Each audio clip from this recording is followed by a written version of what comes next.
Hello student, welcome to Rise Up chemistry classes. आज हम देखेंगे कि व्हाट इज़ मैटर, आखिरकार मैटर क्या होता है, and classification of matter and latent heat क्या होती है। तो आइए स्टार्ट करते हैं। फर्स्ट है व्हाट इज़ मैटर। आखिरकार मैटर होता क्या है? Anything that has mass and occupies space is called matter. यानी कि वो सारी चीज़ें जिनमें कुछ मास होता है, जिनमें कुछ भार होता है और जो स्पेस को ऑक्यूपाई करते हैं, स्पेस घेरती हैं, वो सारी की सारी चीज़ें क्या कहलाती हैं? मैटर कहलाती हैं।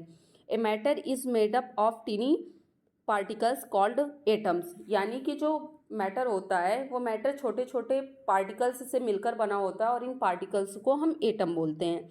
जैसे टेबल, चेयर, एयर, वाटर, ये सारी के सारी चीज़ें क्या हैं? पार्टिकल्स है, सॉरी मैटर हैं।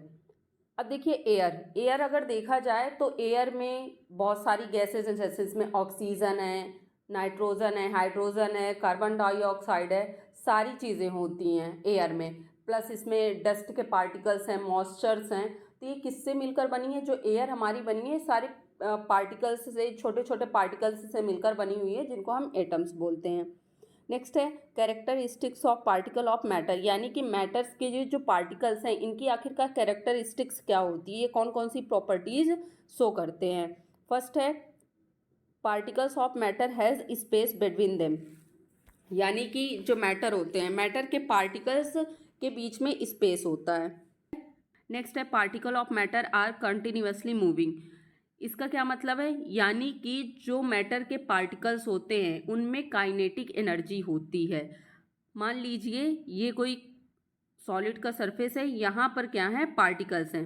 तो ये पार्टिकल्स क्या करते रहते हैं? कॉन्टिन्यूसली इसी सरफेस में ऐसे ऐसे करके मूव करते रहते हैं।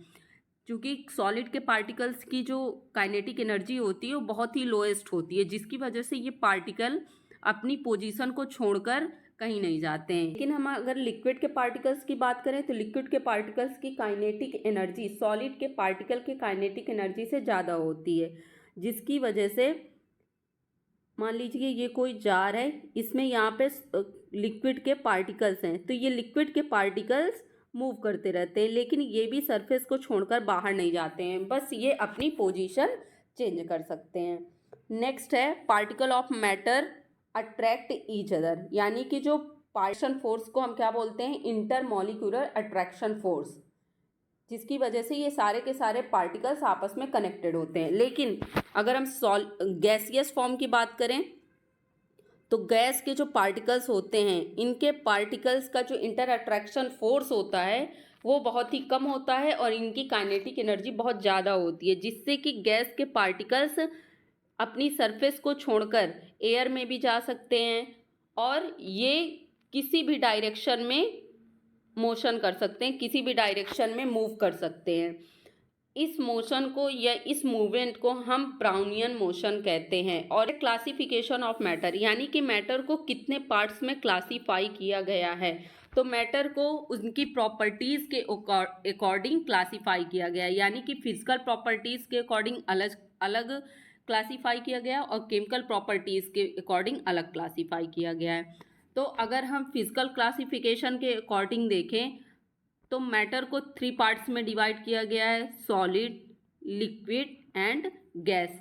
अगर हम केमिकल प्रॉपर्टीज़ के अकॉर्डिंग देखें तो मैटर को 2 पार्ट्स में डिवाइड किया गया है, pure substances and impure substances. Pure substances के अंडर में कंपाउंड आते हैं एंड एलिमेंट आते हैं। कंपाउंड और एलिमेंट्स को हम प्योर सब्सटेंस बोलते हैं।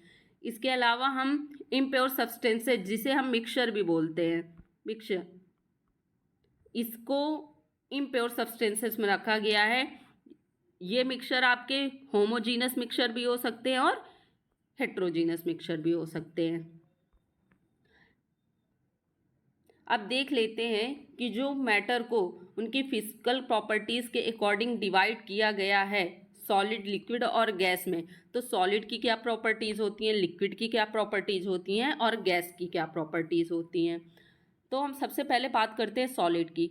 Solid has distinct boundaries, fixed shape and fixed value. यानी कि जो सॉलिड होता है, सॉलिड की बाउंड्रीज फिक्स होती हैं उसका शेप फिक्स होता है और उसका वॉल्यूम भी फिक्स होता है।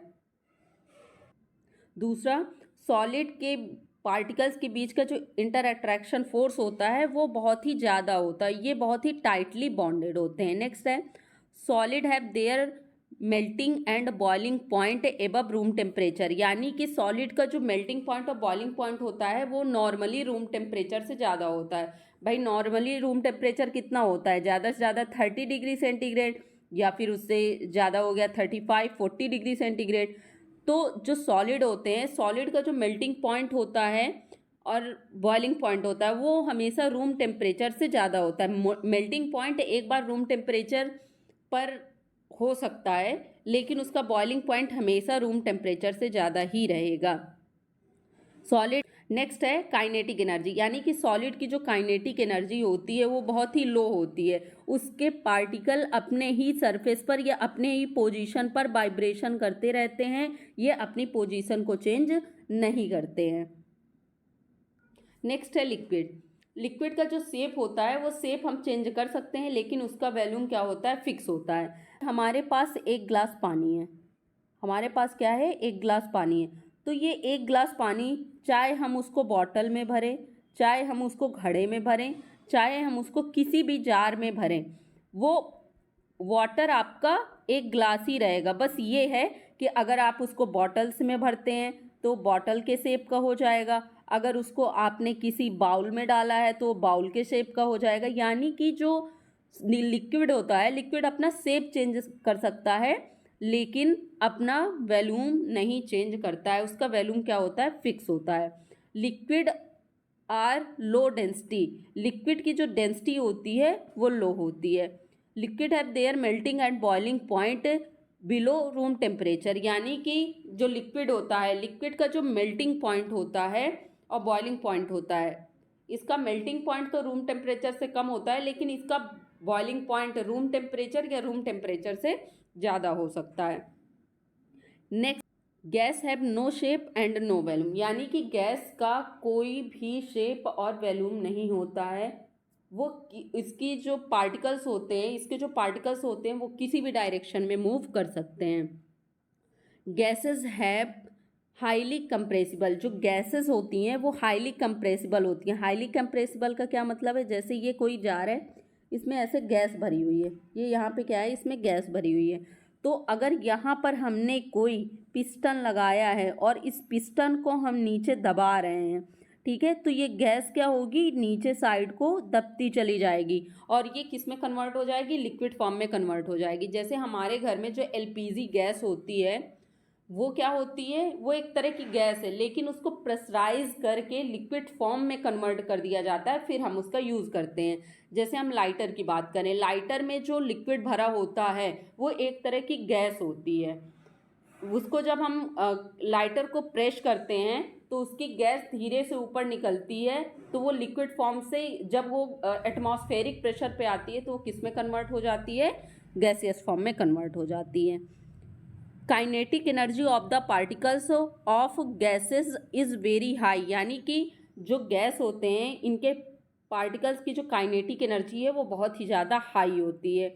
यानी कि अगर मैं काइनेटिक एनर्जी का एक सीक्वेंस बताऊं तो सॉलिड के पार्टिकल्स की काइनेटिक एनर्जी सबसे लो, उससे ज़्यादा लिक्विड के पार्टिकल्स की, और सबसे ज़्यादा किसकी होती है? गैस के पार्टिकल्स की काइनेटिक एनर्जी होती है।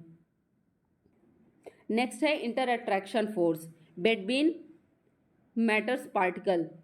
Solid have the strongest intermolecular force of attraction, यानी कि जो सॉलिड होते हैं, सॉलिड के जो पार्टिकल्स होते हैं वो एक दूसरे से बहुत ही टाइटली बॉन्डेड होते हैं। इनके पार्टिकल्स की काइनेटिक एनर्जी क्या होती है? बहुत ही कम होती है, जिसकी वजह से ये अपने पोजीशन को छोड़कर कहीं पर भी नहीं जाते हैं। In the liquid it is less than solid, यानी कि जो सॉलिड लिक्विड के पार्टिकल्स हैं, लिक्विड के पार्टिकल्स की जो काइनेटिक एनर्जी होती है वो सॉलिड के पार्टिकल्स की काइनेटिक एनर्जी से ज़्यादा होती है, और इनके बीच का जो इंटरमॉलिकुलर फोर्स है वो भी कम होता है, जिसकी वजह से ये जो लिक्विड के पार्टिकल्स हैं ये किसी भी डायरेक्शन में मूव कर सकते हैं। बस ये है कि ये अपने सरफेस को छोड़कर बाहर नहीं जाते हैं। नेक्स्ट के पार्टिकल्स की जो काइनेटिक एनर्जी है वो सबसे ज़्यादा होती है, जिसकी वजह से इसके पार्टिकल किसी भी डायरेक्शन में मूव कर सकते हैं, प्लस ये अपने सरफेस को छोड़कर बाहर भी निकल सकते हैं। नेक्स्ट है latent heat. Latent heat is defined as the heat और एनर्जी दैट इज एब्जॉर्ब और release during a phase change of a substance. यानी कि लेटेंट हीट क्या होती है? लेटेंट हीट वो हीट है जो किसी सब्सटेंस के थ्रू या तो एब्जॉर्ब की जाती है और या तो रिलीज की जाती है during their change of state. यानी कि जब कंपाउंड अपने स्टेट या अपनी फेज को चेंज करता है, उस ड्यूरेशन में जो एनर्जी या तो बाहर से ली जाती है या फिर अपनी एनर्जी रिलीज की जाती है, उसको हम क्या बोलते हैं? लेटेंट हीट बोलते हैं। जैसे मान लीजिए कोई आइस का क्यूब है, इस आइस के क्यूब का जो अभी टेम्परेचर है वो कितना है? 0 डिग्री सेंटीग्रेड है। अब हमने इसको क्या दी? लेटेंट हीट दी। जब हम इसको यानी कि ये अभी क्या है? 0 डिग्री सेंटीग्रेड पर एक आइस का क्यूब है, और जब इसको लेटेंट हीट दी जाती है तो ये धीरे धीरे किस में है? लिक्विड फॉर्म में चेंज हो जाता है, और ये 0 डिग्री सेंटीग्रेड का क्या बना लेता है? लिक्विड बना लेता है, वाटर बना लेता है। यानी कि हमने देखिए इसको हीट दी है, बट इस हीट ने इसका टेम्परेचर नहीं इंक्रीज किया, इसकी स्टेट को चेंज कर दिया है। तो लेटेंट हीट क्या होती है? लेटेंट हीट ऐसी हीट का स्टेट चेंज कर देती है, उसकी प्रॉपर्टी चेंज कर देती है, उसको हम क्या बोलते हैं? लेटेंट हीट बोलते हैं। लेकिन उस ड्यूरेशन में उसका टेम्परेचर इंक्रीज नहीं करती है। लेटेंट हीट का फॉर्मूला क्या होता है? L equal to Q upon M, जहाँ पर क्यू क्या है? क्यू है अमाउंट ऑफ हीट एब्जॉर्ब्ड और रिलीज। यानी कि जब कोई सब्सटेंस अपनी स्टेट को चेंज करता है तो उस ड्यूरेशन में हमने कितनी हीट दी है या कितनी हीट रिलीज की है, वो क्या होता है? क्यू होता है, अमाउंट ऑफ हीट। नेक्स्ट है एम। एम क्या है? मास है। यानी कि आपने वो जो सब्सटेंस है उस सब्सटेंस का मास कितना था, तो एम क्या होता है? मास होता है। लेटेंट हीट को हम इस ग्राफ के अकॉर्डिंग देखते हैं। देखिए मान लीजिए यहाँ पर सॉलिड है, मान लीजिए हमने एक आइस लिया है, तो यहाँ पर जो आइस का टेम्परेचर है यहाँ पर मान लीजिए कि -4 डिग्री सेंटीग्रेड है, और जैसे ही हमने इसकी को हीट दी, इसका टेम्परेचर बढ़ना स्टार्ट हुआ, इसका टेम्परेचर इंक्रीज हो गया और ये कितने में चला गया? 0 डिग्री सेंटीग्रेड पर चला गया। अब देखिए ये लेटेंट हीट क्या कर रहा है? अभी यहाँ पर क्या है? 0 डिग्री सेंटीग्रेड का एक आइस का क्यूब है। अब ये लेटेंट हीट इस ड्यूरेशन पे केवल और केवल आइस का जो क्यूब है उसकी स्टेट को चेंज करेगा, यानी उसको सॉलिड से लिक्विड में कन्वर्ट करेगा। और यहाँ तक आते आते ये जो 0 डिग्री सेंटीग्रेड का आइस का क्यूब था, ये किस में कन्वर्ट हो गया? 0 डिग्री सेंटीग्रेड के वाटर में। और इस ड्यूरेशन पे इसका कोई भी टेम्परेचर इंक्रीज नहीं होता है। यानी कि लेटेंट हीट केवल स्टेट को चेंज करती है, टेम्परेचर को इंक्रीज नहीं करती है। अब यहाँ पर क्या है? 0 डिग्री सेंटीग्रेड का वाटर है। अब देखिए हमने इसको हीट, अभी हमने यहाँ से क्या किया? 0 डिग्री सेंटीग्रेड के वाटर से हमने किस में चेंज कर लिया? सॉरी, अभी हमने क्या किया है कि 0 डिग्री सेंटीग्रेड के आइस से हमने इसको 0 डिग्री सेंटीग्रेड के वाटर में कन्वर्ट कर दिया है। अब जब इसका टेम्परेचर 0 डिग्री सेंटीग्रेड हो जाएगा, अब इसका टेम्परेचर इंक्रीज होना स्टार्ट होगा, और ये टेम्परेचर कहाँ तक जाएगा? भाई वाटर का बॉइलिंग पॉइंट कितना होता है? 100 डिग्री सेंटीग्रेड। तो ये पहले कहाँ पर गया? 100 डिग्री सेंटीग्रेड पर गया। अब 100 डिग्री सेंटीग्रेड पर ऐसा नहीं है कि कंपाउंड जैसे ही वाटर जैसे ही 100 डिग्री सेंटीग्रेड पर गया वो एकदम से वेपोराइज होना स्टार्ट हो जाता है, नहीं। ये 100 डिग्री सेंटीग्रेड पर गया, इसके बाद क्या होता है कि मान लीजिए ये लिक्विड है, लिक्विड का टेम्परेचर आपने क्या कर दिया? 100 डिग्री सेंटीग्रेड कर दिया।